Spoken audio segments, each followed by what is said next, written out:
I'm back after trying to do my first reaction last week. It actually went pretty well, and shockingly, a lot of people watched. So thank you so much for watching my reactions to last week's episode. I'm going to try and do it again this week. I figured out how to get them up onto my computer to edit them there this time. But this video, I decided I wanted to do just like a quick little video about my death predictions and some theories that I have. I didn't want to put it at the start of my reaction video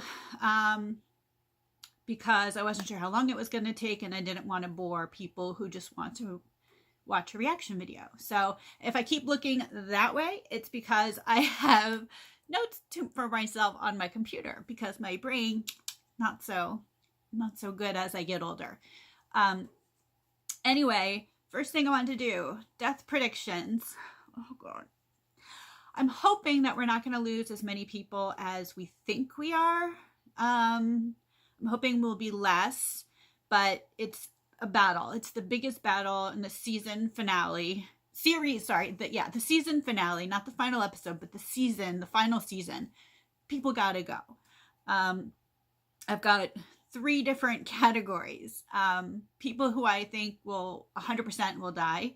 People that I think might die, but I'm not totally sure. And then people who I think could, but I'm leaning towards them living. So the people I think are 100% are Grey Worm. Dude, you shouldn't have made plans with Missandei. That's like a death wish. So Grey Worm, Theon, his arc is coming full circle. He's back at Winterfell. He's there to protect Bran in the Godswood. He's going to die saving the Starks. It's just how it's going to go. And Beric. And I'm going to come back to Beric because I think that he's going to die a certain way. But I'll go back to that. So the 3 I think are for sure dead. Grey Worm, Theon, Beric Dondarrion. Okay. There are 2 that I think might die, but I'm not 100% sure they're going to die in this episode, are Jorah and Dolorous Ed. I don't want them to die, especially Ed. I love Ed. I want him to live. I love him. Not that I don't love Jorah, but Jorah's story feels more complete to me. He is back in Khaleesi's good graces, and yeah, I think he'll go out saving her somehow or doing something heroic. That's just how I see him. And then the ones who I think might die but are probably going to live are, actually it's just one, is Podrick. I don't want him to die. Maybe it's just denial. I love Podrick. But I think he's one who's like more on the might possibly die, but I don't think he will. I don't know. Anyway, and then we got to talk about Jaime and Brienne, because all week I've been going back and forth between thinking that one of them might die. Originally I thought that it might be Jaime, but because I think he needs to complete something. He's always been called the Kingslayer, Oathbreaker, Man Without Honor, and I think before his story is over, he's going to change all those, completely reverse them, become a king or a queen saver, an oath keeper, and a man with honor. And he's already shown that he's a man with honor by coming up north when Cersei screwed everybody over, knowing how he was going to be received at Winterfell. And he's an oath keeper by keeping his oath to Catelyn about protecting her daughters and not taking up arms again against the Tullys. So I think the next thing he needs to do is somehow do something to either help save Daenerys or Jon, although I guess technically he's not a king anymore, but there's that. And then there's the whole thing about him wanting to die in the arms of someone he loves, so that would be kind of fitting if he does something in the battle to help protect Brienne and then ends up dying in her arms. Again, I don't want this to happen, but it just kind of feels like it could. Although after last week's episode and Brienne having such a big episode, she has the honor of leading the Knights of the Vale in the battle. She got Jaime's respect by him asking her if he could serve under her command, and he knighted her. I mean, that knighting was huge. I mean, that's a huge moment for her. It just was such a pretty moment. They just, Nikolai Coster-Waldau and especially Gwendolyn Christie just played the hell out of that scene. But anyway, but those things kind of feel like it's coming full circle. So I kind of feel like we could lose her more so than Jaime. Though I'm not 100% sure that that's going to happen in this battle. I had this awful idea come into my head this week that she might actually survive the battle. But then somehow Bronn does decide to go up and try to kill the Lannister brothers, and she sees him about to shoot Jaime, and she pushes Jaime out of the way or does something and ends up getting hit and dying in Jaime's arms. That would be huge motivation for Jaime to go down to King's Landing and to kill Cersei, which I think could happen. Again, I don't mean that the Brienne part could happen. I just mean I think he's going to be the one who kills her. Plus, again, his story's not done with her yet, so I don't think we'll lose him this battle. He just has too many loose threads, and I don't think we will lose Brienne, but it's possible given how much her story arc has come. But I feel like they're such major characters, we're going to see them through at least until the final episode. They could still die, but I don't think they'll die yet. Okay, on to Beric. Okay, this man has been brought back 6 times. 6 times. He's not going to die just swinging his fiery sword in a battle. He's not. It's just not going to, he's not meant for that. Why would the Lorelite keep bringing him back, or whoever's bringing him back? I feel like he's going to do something that he did in the books where he gave the kiss of life to a character. In the books, it's Lady Stoneheart. I think in the show, it could be someone else. I think it could possibly be the Hound. That maybe something will happen. The Hound will go down and Beric will resurrect the Hound. Or I hate calling him that because he really is the Hound anymore. He's Sandor. But will resurrect Sandor, Beric giving his life for Sandor. And I think that's more likely. But there's also the chance that he could do it for Arya. That way, Lady Stoneheart is Catelyn. So that would kind of keep it along the lines of it still being a Stark who gets the kiss of life. And that could be why Arya was so terrified. She could have been, in that trailer, she could have been killed, woke up shocked like Jon, not knowing what the hell was going on, seeing Beric dead next to her, and he's turning to white and she's racing away from him. Again, probably not going to happen, just me going bonkers, but just fun to speculate. Speaking of speculating, here's my before we do that, but speaking of the Arya sex scene, I felt so uncomfortable during that scene, but apparently wasn't alone. There was a massive spike in Google searches for Maisie Williams' age at around 9:40 p.m. last Sunday night. It's like if you look up the search history, it's like nothing, not really many searches. Then it gets to be around 9:40. It's like tons of people, tons of interest in her age, and then it kind of goes back down. So I guess a lot of people kind of felt uncomfortable. But I was watching a video by AltShiftX, and he pointed out that so many people were weirded out by Arya having sex, but we're all totally cool with her being a murderer and serial killer. So go us. Anyway, okay, now on to my three-eyed raven theory.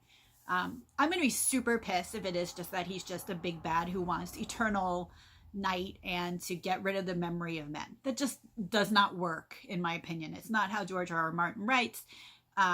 He doesn't write big bads, and just it doesn't make sense. If he really wanted that to happen, Ed and Tormund would not be alive. When he took down that wall, he would have paused and killed every single man, every single human in that area to rise them to be with his army.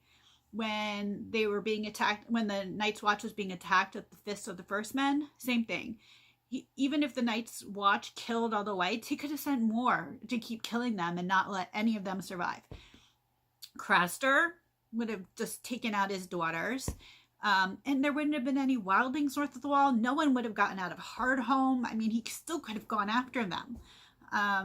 So to me, this idea that he just wants to wipe out all the men doesn't make any sense.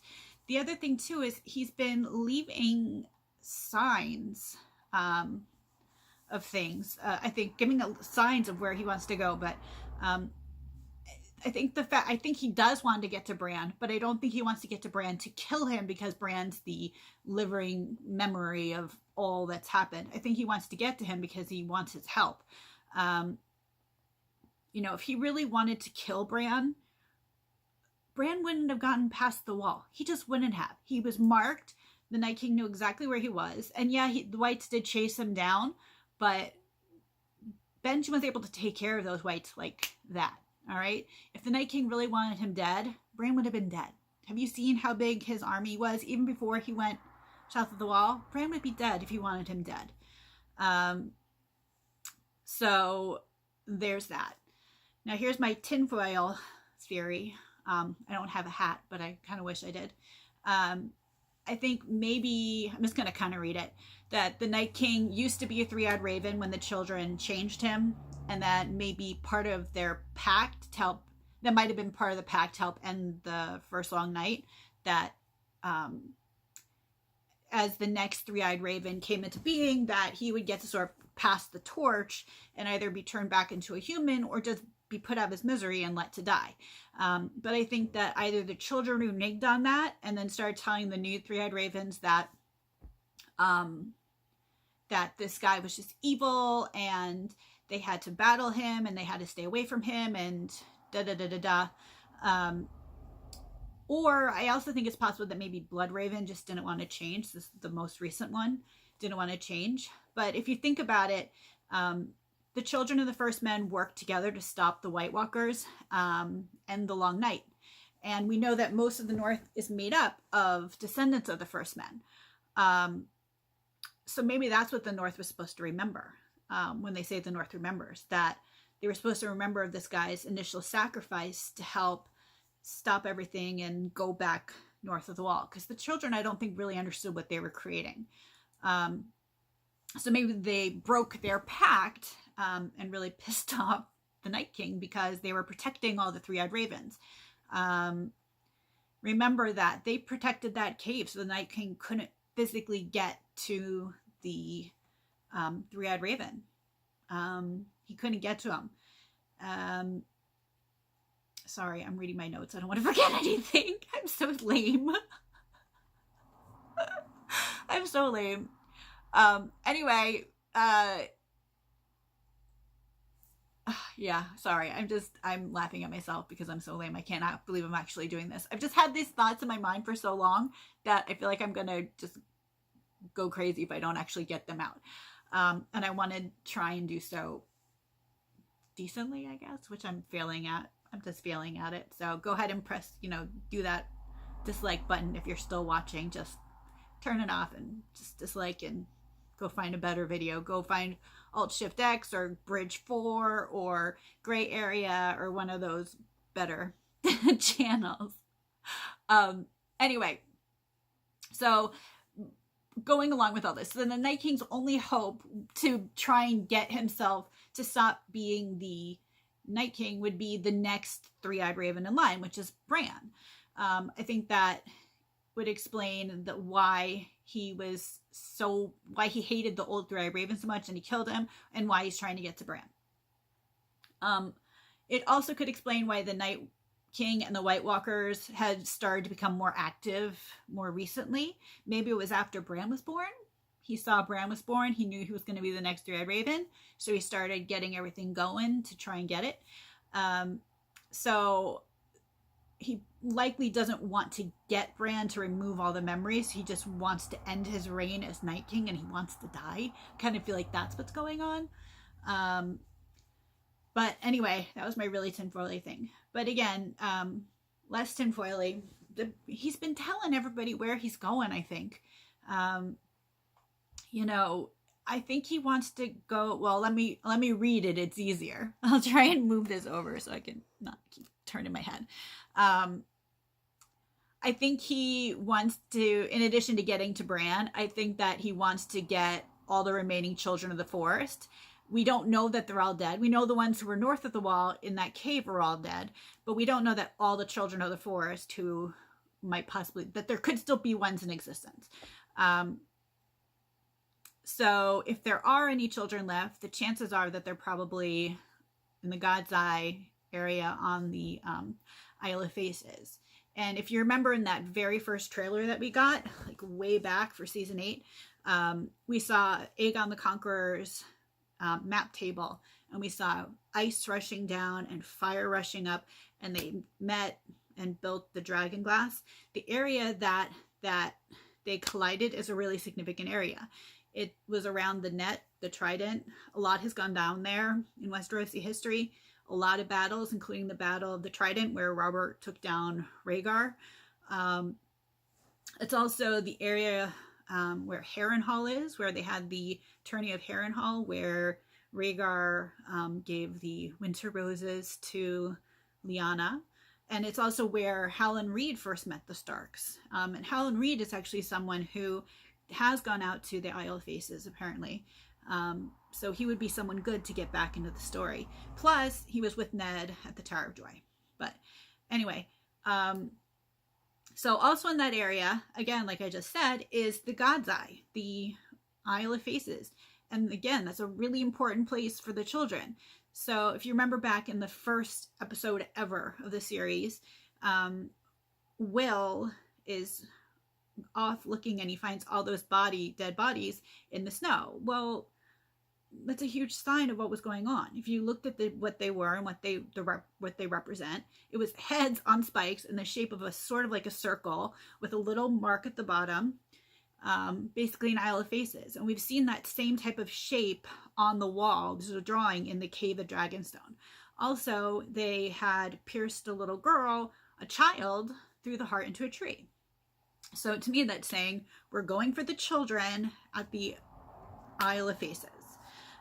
We've also seen that spiral, that's very important to the children again. It was used within their magic to create the Night King, the spiral stones radiating out from the weirwood tree that he was impaled against. So he left that spiral at the Fist of the First Men, and then he did it again with poor Ned Umber. Poor Ned Umber. Don't name him Ned on this show. They're not going to be long for this world. But anyway, but they did the same thing to Ned Umber. They pierced him in the heart, and then they had the spiral going around him.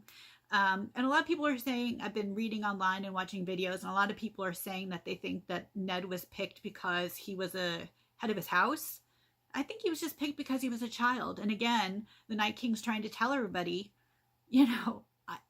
I'm going to find the children. I want to find the children. So I think that's what's going on with all this. But we'll see. Again, all of this could just be total crap. I could just be losing my mind. But it's still fun to think about, and it's fun to make up your own little stories, even if they don't end up coming true in the show. It's just fun to theorize. And that's one of the things I love about the show, is that between the books and the show, you can come up with so many theories. Whether or not they're true, they're still fun. And on a funny note, speaking about the Night King and him trying to communicate, it's said that the White Walkers speak a language called Scroff, which actually the guy who created the languages, High Valyrian and Dothraki for the show, David Pierce, he's a linguist named David Peterson. But he created a Scroff language for the show, but they chose not to use it. But I've been hearing people joke that maybe one of Missandei's 19 languages happens to be Scroff. And I keep thinking in my head that'd be really funny if somebody did a parody of all of the main characters in the Godswood. There's Night King's there, and there's about to be this massive battle, and he says something, and all of a sudden Missandei just like pops out and is like, wait, I understand him. He just wants to parlay. Stop. So anyway, again, that's not going to happen. That would be really funny. I feel like that's something SNL should do, or I don't know, Funny or Die, or one of those groups. I don't know. Anyway, oh, and the crypts.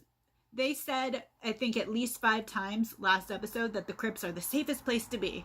I mean, shit's gonna be popping off in the crypts. So, I don't know. I'm excited about this episode, but I don't know if I'm really ready for this episode. But, you know, we'll all be okay. We take deep breaths. Remember, it's a TV show. And, but I know we all still love it, right? So anyway, I'm going to shut up because I've been talking for 20 minutes. 20 minutes. Sorry. And I'm not going to edit it because I don't have time. Sorry. But yeah, so if anybody has actually watched at this point, thank you. I appreciate you listening to me ramble on. By the way, I'm a speech therapist and I'm having such a hard time talking tonight that I feel like a total asshole. Just thought I'd share that. Anyway, put down below who you think is going to live or who you think is going to die tonight. What are your theories about the Night King? Do you think it's just as simple as him being the big bad? What are your hopes for this episode? What are your worries? Where do you think the show's heading? And I will be posting a reaction probably tomorrow, Tuesday at the latest, if anybody's interested. A few people said they were, so thank you. And that's it. The show will be starting in about a little bit more than an hour, so I'm very excited. And I will talk to you guys later. Enjoy the show, and I will chat with you later. I just said that like 5 times. Okay, bye.